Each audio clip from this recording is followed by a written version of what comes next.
कि अगली किस्त में आप देखेंगे कि वही हुआ जो मैंने रिव्यू में कहा था कि सैफ साहब जरियोन और राहा की शादी की बात करेंगे। इधर अदील जो आसिया के कहने पर अपने अब्बा जी के पास आया था ताकि बतूल और जरियोन की बात कर सके, लेकिन इससे पहले ही सैफ साहब अदील से कहते हैं कि मैंने राहा के लिए जरियोन को पसंद किया है, तुम्हारी क्या राय है इस बारे में।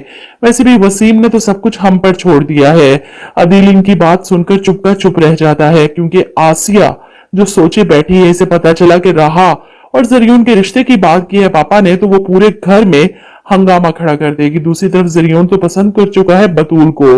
बतूल इसके लिए खुद को इतना बदल जो चुकी है, इसके लिए खाना पकाना सीख रही है। और वहीं जरियोन बतूल को आइसक्रीम खिलाने बाहर लेकर जाता है और इसके सामने ही इजहार कर देता है कि तुम तो बहुत अच्छी हो, तुम्हारे साथ जिंदगी बहुत अच्छी गुजरेगी। इसकी बात पर बतूल खुलकर मुस्कुराती है, वो जो सुनना चाहती थी जरियोन ने कह दिया।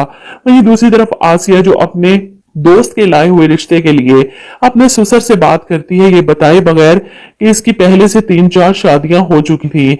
इसे लगा था कि इसकी शादियों को छुपा देगी तो राह के रिश्ते के लिए पापा मान जाएंगे, लेकिन सैफ साहब तो पहले से ही सारी हकीकत जानते थे। जरियोन के सामने ही सारी बात खुल जाती है। ऐसे में वो अपनी बहू बेगम से पूछते हैं, और जो आपके इस बताए हुए रिश्ते ने पहले से 3-4 शादियां कर रखी हैं उसके बारे में क्या ख्याल है आपका। आसिया अपना झूठ पकड़े जाने पर घबरा जाती है, लेकिन पापा इसमें लड़के का क्या कसूर है, हर बार उसके साथ गलत हुआ, जरूरी तो नहीं कि इस बार भी ऐसा हो। यहाँ पर जरियोन बोलता है, लेकिन चची जान माइंड मत कीजिएगा, अगर 3 बार तलाक हो चुकी है तो आई एम श्योर के लड़के में ही कोई प्रॉब्लम होगी। जिस पर सैफ साहब आसिया को कहते हैं कि ये बात हमारी बहू बेगम को कौन समझाए। जरियोन हैरान है कि चची जान राहा के लिए कैसे रिश्ते पसंद कर रही हैं, इतनी नफरत है इन्हें राहा से, इतने अरसे में कम से कम इसे ये अंदाजा तो हो ही जाएगा।